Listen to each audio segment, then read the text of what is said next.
chef, j'espère que tu vas bien. Donc dans cette vidéo, tu vas trader avec moi. Première fois que je fais ça. Aujourd'hui, on est sur une semaine qui est assez lourde en data. Une session de trading qui est un petit peu particulière pour moi. Je vais t'expliquer ça juste après. Et je trouvais ça trop intéressant de te montrer un petit peu les paires que je surveillais, les trades que j'ai potentiellement exécutés et de donner un petit peu des indications sur mes analyses. Ok. Donc, on est parti. On lundi 4 novembre 2024, 10h05, session de Londres. J'approche la fin de ma session de trading. Il se passe des choses très pertinentes sur les marchés. Alors, mesdames et messieurs, je vais d'abord vous présenter un petit peu mes recherches du jour rapidement. Hop. Donc, aujourd'hui, c'est très intéressant. Pourquoi? Parce qu'on est sur une semaine où il y a beaucoup de data. Première chose, demain, 5 novembre, on a les élections présidentielles aux États-Unis. Okay. Donc clairement, ça crée énormément de volatilité sur les marchés. Et on a également les intérêts rates de la RBA, la réserve, enfin la banque centrale de l'Australie. Ce matin, qu'est-ce qu'on voit sur les marchés? On voit concrètement un dollar qui s'affaiblit. Ok. Si je vais dans mes indices de devises, on a un dollar qui s'affaiblit clairement et qui a cassé ses niveaux, okay, qui étaient vraiment clés juste ici et qui venait en fait confirmer un break de la théorie de dos. Ok, je vous ai partagé ça dans le Telegram. Pour moi, ici, ça aurait été un signe potentiel de retournement, mais je vais vous expliquer pourquoi je n'ai pas exécuté les positions que j'aurais dû exécuter normalement. Ensuite, on a un yen ce matin qui prend en valeur également, qui prend en valeur depuis quelques jours maintenant. Hein. Si on regarde un petit peu ici, on voit que l'yen a récupéré un petit peu de ses pertes. Bon, évidemment, le yen passe son temps à chuter de manière globale. Mais on a un yen qui prend en valeur. Et également, de manière globale, on va avoir un dollar australien qui est venu break aussi, qui est venu clairement réagir sur ses niveaux plutôt, qui ne les a pas encore break. Et c'est une des raisons pour lesquelles je n'ai pas également exécuté des positions. Alors, qu'est-ce que je surveille? Également, pour faire un petit point niveau news, ça va m'excuser, c'est un peu compliqué de règle parce qu'en fait j'ai 3 écrans et du coup c'est compliqué de vous montrer ce que je veux. Mais en gros, niveau news, tac, je vais te montrer ça tout de suite. On vient d'avoir les Eurozone HOB final PMI. En gros, c'est un petit peu une variante des PMI qui sont sortis de manière très surprenante à la hausse. Quand je dis surprenante, ça veut dire qu'ils étaient au-dessus des highs sur Financial Source. Donc en gros, personne ne s'attendait à avoir des datas aussi hautes. Est-ce que ça a réellement un impact sur l'euro? Pas tant que ça, en réalité, un petit peu, mais rien de fou, quoi. Globalement, la data, elle est sortie là à 9h50.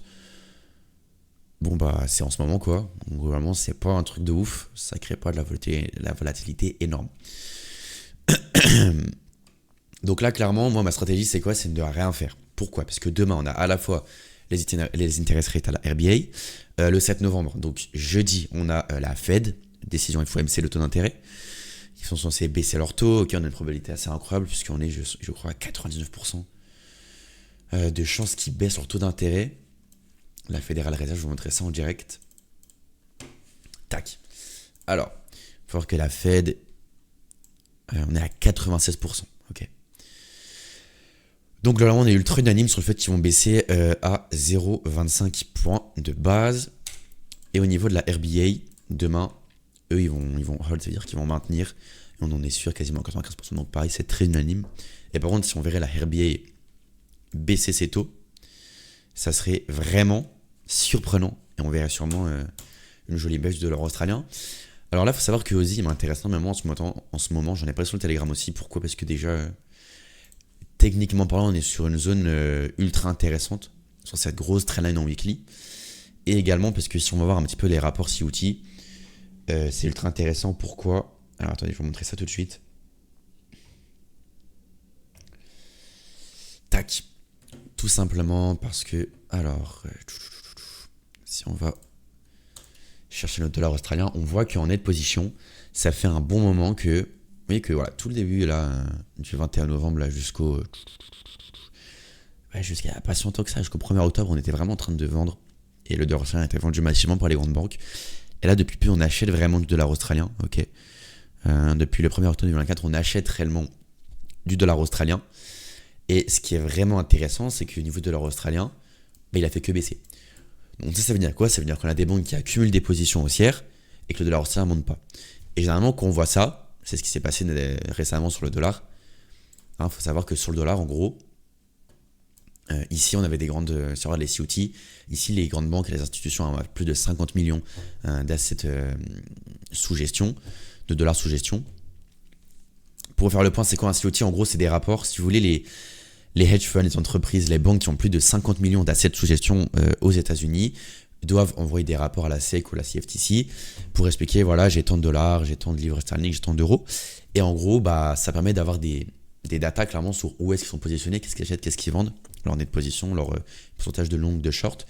Et en gros, il faut savoir que tout ici, on a les grosses banques qui achetaient du dollar et là, on a vu un énorme pump. Et là, en fait, on voit globalement le même scénario sur le dollar australien. Tout ici, on a des banques qui accumulent des positions haussières. Cependant, le dollar australien ne monte pas du tout. Okay, et là, on arrive sur une zone super intéressante. En plus, fondamentalement, on est sur l'une des seules banques qui reste hawkish avec la Bank of Japan, la BOJ.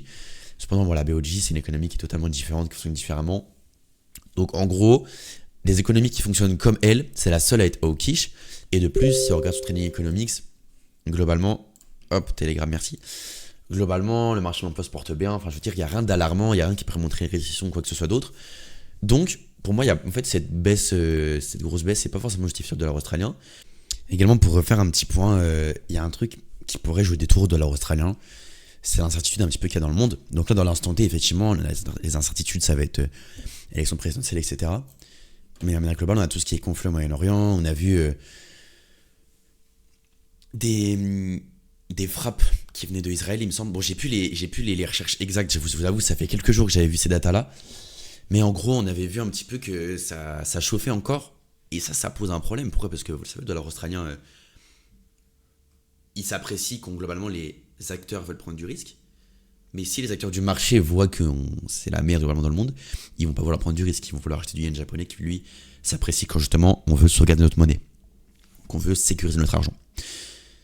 Donc ça pourrait jouer les tours au dollar australien. Et c'est aussi pour moi qu'à l'heure actuelle, c'est pour ça aussi que pour moi, il a pas pump et qui descend. C'est pour ça qu'on voit autant le remonter. Et vous voyez, en fait, je pense qu'à mon avis, je vous avoue, j'ai même pas regardé ces corrélations, mais ça m'étonnerait pas que les deux soient ultra corrélés en ce moment. Enfin, négativement toujours, mais en fait, c'est ce qu'on voit, c'est que là, globalement,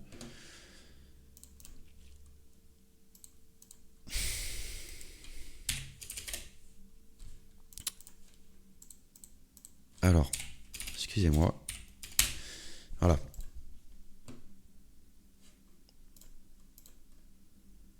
Alors, pourquoi le graphe s'affiche pas? Ok. C'est que, ouais, effectivement, on a une corrélation. Là, vous voyez que c'est nettement, ouais, voilà. On a une extrême corrélation entre les deux. Et globalement, cette corrélation, elle est pas là dans le temps normal, vous voyez. Et enfin, elle est là, mais beaucoup moins présente. Et ça veut dire quoi? Ça veut dire qu'à l'heure actuelle, ce qui drive pas mal de dollar australien, c'est le sentiment du risque. Parce que pourquoi le gold a trop monté ces derniers temps? Parce que niveau incertitude, c'était assez élevé, quoi. Je veux dire, les conflits au Moyen-Orient ont eu un gros impact et les gens ont voulu sécuriser leur argent. Et le gold, c'est une grosse safe haven currency. C'est la plus grosse commodité à avoir ce statut-là. Ok. Et quand on voit que là ils sont autocorrélés, ça veut dire qu'effectivement le dollar australien, s'il est baissé, sont partis pour ça. Parce que les gens qui étaient dessus justement pour prendre du risque, ont enlevé leur argent. Et c'est aussi pour ça qu'on a vu les yens japonais prendre de la valeur. Parce que les yens japonais, c'est l'inverse en fait. Ok. Et du coup, là on voit que c'est carrément corrélé et que du coup que le gold aussi est sûrement en train de corriger, / de faire un range. Ouais, voilà. Ok. Donc là, en fait, concrètement, ce qui serait ultra pertinent, c'est si jamais on a notre gold là qui vient repartir à la baisse, le dollar australien, ça fera une confiance en plus pour qu'il monte à la hausse. Ok. Trop intéressant. Si vous voulez, je vais noter en direct. Dans mes recherches quotidiennes.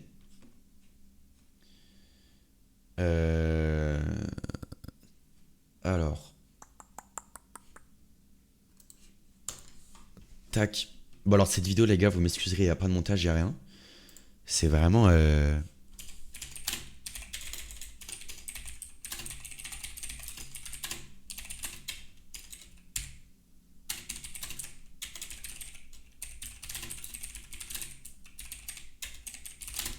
C'est vraiment pour montrer en fait c'est quoi quand on trade réellement, c'est que c'est de la réflexion, de l'interprétation, essayer de comprendre vraiment ce qui se passe, pas simplement tracer des trendlines. Vous voyez, depuis le début, j'ai pas fait une seule analyse technique. Forcément, j'arrête le prix parce que il faut voir le prix pour voir ce qui se passe, quoi, globalement. Mais j'ai tracé 0 trendline, j'ai tracé 0 support. C'est pour vous montrer ça, en fait, c'est que je passe mon temps à rechercher, à analyser, à interpréter, à comprendre et à attendre. J'attends. Là, j'attends des datas, j'attends de voir ce qui se passe. Et j'exécute peu de positions. En réalité, il y a des mois, j'exécute 2 positions, il y a des mois, j'exécute une position. Mais c'est des positions qui me permettent de, quand je les fais, d'avoir de très bonnes probas. Et voilà, quoi. C'est comme ça qu'on est rentable sur le long terme. Nous, on veut vraiment vivre de ça, les gars. On n'est pas là pour être rentable à un mois, 2 mois. Donc voilà. Qu'est-ce que je vous disais avant? Je vous parlais du yen japonais également. Pourquoi je vous parlais de ça? Parce que, bon, là, on l'a vu s'apprécier. Alors, il va falloir zoomer dans le graphe. Hein. On l'a vu s'apprécier, ok. Si on regarde le VIX, on a vu notre VIX augmenter en volatilité. Si on regarde le S&P, on a vu des flux de risk off arriver sur le S&P, ok. Et ça signifie quoi? Ça veut dire que ici, les investisseurs ne veulent plus prendre du risque, ils veulent sauvegarder leur argent. Ok. S&P, les gars, meilleur indicateur du risque nous, enfin, clairement. Clairement, surtout qu'on a un S&P qui va être supérieur au 20, au 25 et surtout supérieur au 30. Et donc forcément, il y a une japonais qui s'apprécie de l'or australien qui se déprécie. Aussi simple que ça. Ok. Voilà.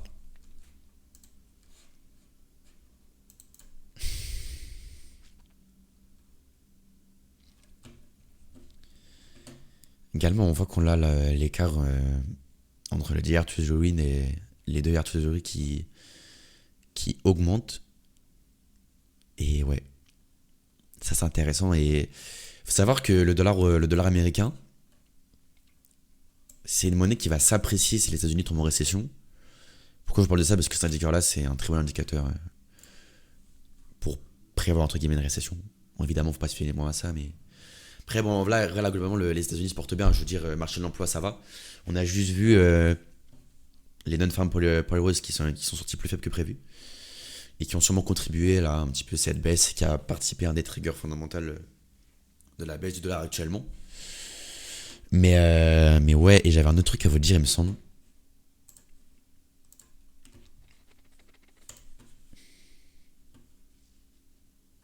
Yes, ouais, c'est par rapport à la BOJ. Donc le gouverneur a toutefois noté lors du point de presse qui a suivi la réunion jeudi dernier que les risques économiques des États-Unis semblent diminuer, ce qui pourrait ouvrir la voie à une éventuelle hausse des taux. Ok. Et également que la BOJ était ouverte à des hausses de taux pour ramener l'inflation à 2%. Parce que en fait là, ce qu'il faut bien comprendre, c'est que la BOJ, ils ont fait un switch un petit peu dans leur manière de gérer leur inflation. Puisque globalement sur Trading Economics,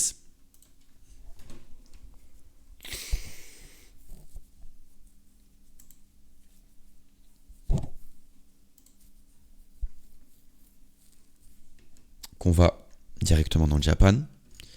N'hésitez pas à me dire dans les commentaires si vous aimez ce genre de vidéo. Vraiment, il n'y a aucun montage, il n'y a rien de noté. Juste, je vous montre avec moi en direct, je vous prends comme ça dans ma session et je vous montre ce que je fais.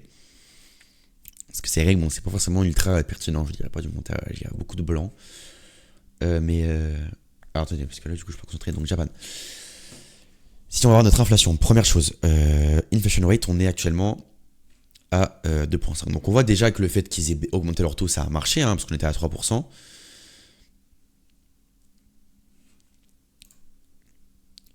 Et donc ce qu'on a vu récemment, c'est que la BOJ a augmenté ses taux. Et ça faisait depuis 2016 que ces taux étaient à moins 0,1, donc 0% en gros. Donc assez incroyable. Assez incroyable. Ah non, je dis une bêtise, oui, c'est pas ce que je me disais. Ça faisait depuis... Ouais, voilà. 2010. Non, en fait, ça faisait... Oui, voilà, c'est ça.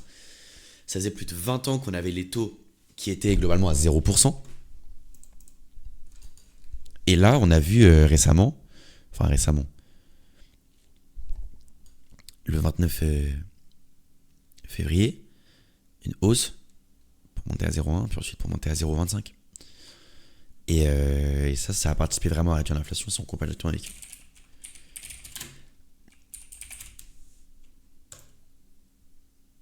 On voit que là, clairement, notre inflation, elle est venue chuter, tac, juste après cette hausse de taux. Donc voilà, et ça montre clairement qu'on a un switch également au niveau de la Monetary Policies du Japon. Ça montre qu'en fait leur politique monétaire est en train d'un petit peu de changer. Après, bon, voilà, c'est pas un truc de ouf, hein, on est à 0,25. Je veux dire, comparé aux autres économies, c'est rien du tout. Mais ça peut aussi contribuer à avoir potentiellement de la hausse sur le yen japonais. Ok. À voir, ça c'est vraiment à suivre par la suite. Donc voilà, en tout cas, moi cette semaine, je vais être vraiment vachement en retrait. En tout cas, en ce début de semaine. Mais je me dis, bon, jusqu'à jeudi, on a notre Fed qui nous fait notre FOMC. Et après vendredi, moi, j'aime pas forcément trader. Maintenant non plus, j'aime pas trader de toute façon. Hein. Globalement, moi, mes jours où je préfère prendre des positions et où j'exécute la meilleure position d'après mes backtests, ça va être mardi, mercredi, jeudi. Ok. On a vu en fait actuellement un article de Reuters qui nous disait en fait qu'on avait Harris qui était légèrement au-dessus au niveau des sondages. Si Trump passe, on va avoir un pump du dollar parce qu'il est considéré comme bon pour le dollar. J'ai noté ça, je sais plus où. Voilà. Car elle s'est engagée à augmenter les droits de douane sur les importations et à réduire les impôts. Politique restrictive. Au contraire, le Harris est perçu comme une continuation des politiques gouvernementales actuelles, ce que les traders interprètent comme bénéfique pour les devises sensibles au risque. Et si vous suivez un petit peu les vidéos que j'ai fait avant sur les devises, j'en ai déjà parlé, mais notre dollar australien, c'est une devise à risque. Ça veut dire que quand il y a de la certitude, le dollar australien prend de la valeur. Donc globalement, si demain, on a Harris qui passe, il y a de fortes chances pour que je longue le dollar, le dollar australien, donc Aussie dollar, parce que forcément on va avoir un dollar qui va perdre de la valeur, et l'Aussie qui va en prendre, et ce serait vraiment un truc super intéressant. Mais j'aimerais quand même vous montrer un truc qui est super pertinent également, c'est que si on regarde un petit peu le sentiment du risque, on a un truc qui est très rare, c'est qu'on va avoir donc 9% des shorts pour 91% des longues. Déjà ça globalement c'est pas fou, mais c'est pas non plus totalement catastrophique. Par contre ce qui est vraiment problématique, c'est que on a effectivement 9% de short pour 91% de longues, mais si on regarde la répartition au niveau des lots et du volume, on voit que une grande majorité du volume est représentée par les personnes qui shortent le marché. On voit qu'on a seulement là, ici, actuellement, si on prend l'heure actuelle, très peu de lots globalement. Là, on voit qu'on a 10 lots. Ici, on voit qu'on en a 231. Et si on regarde ici, on a pourtant 91% des personnes qui longuent. Qu'est-ce que ça veut dire? Ça veut dire que les 91% des personnes qui longuent sont des tout petits portefeuilles. Et que les 9% là sont des gros portefeuilles. Okay, et vous le savez, les gros portefeuilles, c'est ceux qui font bouger les marchés. Et donc, c'est ça que je me dis là. Déjà, le fait qu'on ait 91%, c'est mauvais. Moi, minimum dans mon plan, c'est marqué clairement qu'il faut que j'ai à minima moins de 80% des gens qui soient dans mon sens. Là, on a 91%, donc il aurait fallu que ça baisse jusqu'à demain, chose qui n'est pas impossible. Hein. C'est déjà arrivé beaucoup de fois qu'on a un DXM qui bouge quand même pas mal en quelques heures, quelques dizaines d'heures. Mais là, le fait qu'on ait une répartition comme ça au niveau du mid-market price, en gros des lots, quoi, c'est problématique. C'est problématique dans le sens où je ne pourrais pas exécuter ma position si ça reste comme ça. Après, voilà, clairement, si c'est un risque qui passe, ça va créer tellement de volatilité en fait sur les marchés que je pourrais quand même exécuter ma position mais avec un risque réduit. Chose qui est acceptée dans mon plan. Mais voilà, ça pour vous dire que mon plan est ultra clair par rapport à ça. Et j'exécuterai pas ma position plein risque ici. Ça, c'est une certitude. Voilà pour faire un point un petit peu. Est-ce que j'ai d'autres choses à vous dire un petit peu En tout cas, voilà, si moi j'ai un conseil à vous donner, si vous êtes débutant sur le Forex, ne vous amusez pas à envoyer des gros swings cette semaine parce qu'entre la Fed, la RBA, les élections présidentielles, on va avoir une volatilité vraiment accrue. D'ailleurs, j'ai même pas été voir le risque encore ce matin. On va aller voir un petit peu ça donne quoi. Mais on a un VIX voilà, qui s'excite pas mal là, qui arrive globalement sur ces niveaux, sur les 20. Et là, en fait, on va avoir une grosse corrélation au niveau du sentiment du risque qui est le S&P. Et là, ce qu'on voit, c'est qu'on a du risque off qui est arrivé. Ça également, ça c'est bon pour le yen japonais. Hein. C'est pour ça qu'on a vu notre yen japonais s'apprécier aussi. Au niveau des cryptos aussi, c'est intéressant parce que là, forcément, si Trump passe, bah, le BTC, pour moi, il va repartir. Là, il est venu corriger voilà, sur les niveaux Fibonacci, qui a très bien touché. Hein. Il réagit pas bien au Fibonacci, le BTC. Donc voilà, 61.8, il réagit parfaitement dessus. Là, les 78, il réagit parfaitement dessus. Donc, soit Harris passe, et honnêtement, je sais pas ce qui se passe. Potentiellement range pour BCE, ou j'en sais rien en réalité. Et si Trump passe, il est probable pour qu'on aille chercher des highs et potentiellement qu'on lance ce fameux bull run. Sont selon moi importantes. Je vous ai partagé récemment des screens assez intéressants dans mon Telegram.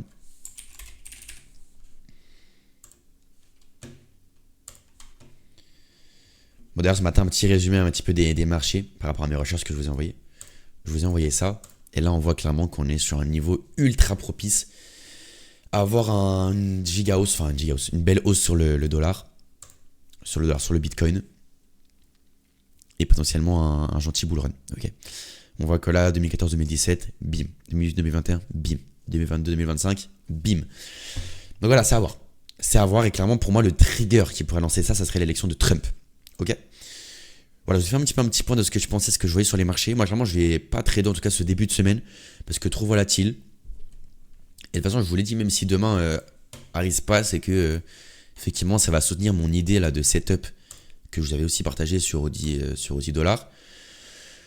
On a un ratio long short qui est dégueulasse. On a la Fed jeudi. Enfin, globalement, c'est très complexe d'envoyer du volume là, dans ce genre de conditions. Donc, soit j'enverrai un tout petit risque, genre 0,25. 0,25. J'ai dit 0,5, mais même pas. Tout simplement, je vais regarder le marché, je vais voir comment il se comporte. Et puis, je vais grind, quoi. Je vais prendre ton expérience. C'est pas tous les 4 matins qu'on a des élections présidentielles sur les marchés. Donc, profitez-en pour analyser ce qui se passe, voir ce qui se passe sur les marchés. Et puis voilà, quoi. On va regarder bien les news aujourd'hui.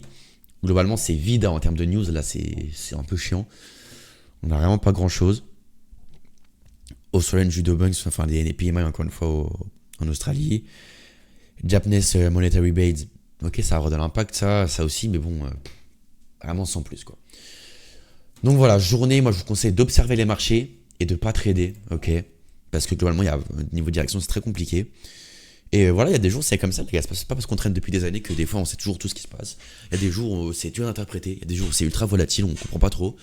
Et il faut savoir se mettre en retrait et surtout être humble. Ça, je vous le dis souvent dans mes réels sur Instagram, les mecs, mais réussir à être humble sur les marchés, c'est trop important. Donc voilà. Il faut vraiment que je fasse ce truc dans mes canaux Telegram. J'ai trop de conneries. Sur ce, je vous dis très bonne semaine de trading. Je vous referai un petit point dans la semaine, fin de semaine, je pense, pour vous faire une petite évolution de ce qui s'est passé. Et puis voilà, tradez bien, soyez humble sur les marchés. Et puis venez sur le Telegram, vous avez un lien, c'est le compte d'un appel avec moi dans la description, n'hésitez pas. Et puis voilà.